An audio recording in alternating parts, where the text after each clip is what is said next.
Bismillahirrahmanirrahim. Exercise 9.6. Question number 11 and question number 12. These are the important questions. Question number 12, which is x plus 2y cube into dy by dx is equal to y.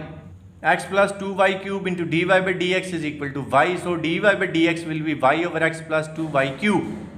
We can't solve this equation if we consider y as dependent variable and x as independent variable. So we will consider x as dependent and y as independent variable. We will have to take the reciprocal of this equation. Through this we will get dx over dy is equal to x plus 2y raised to power 3 divided by y. After dividing by y, we will get x over y plus 2y square on the right hand side, and left hand side will be dx over dy, not dy over dx. Here our dependent variable is x, independent variable is y. After setting, we will get dx over dy minus 1 over y into x is equal to 2y square. In this equation now x is dependent and y is independent. So we will write its standard form as dx over dy, not dy over dx.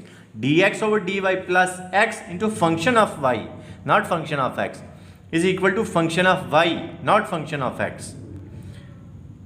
And p of y will be minus 1 over y.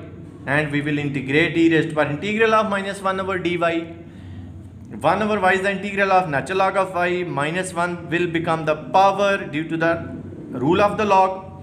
E and natural log will be cancelled by each other. We will get y raised to power minus 1, or 1 over y is actually our integrating factor, and we will multiply the equation steric by 1 over y. This is our equation steric. 1 over y dx over dy minus 1 over y square into x is equal to 2y. And this is the derivative of dependent variable into integrating factor. I mean x into 1 over y.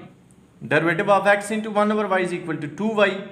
So after integrating, we will get x into 1 over y, because derivative and integral will be cancelled by each other. We will get x into 1 over y is equal to 2y square by 2 plus c, or x will be cy plus y cube.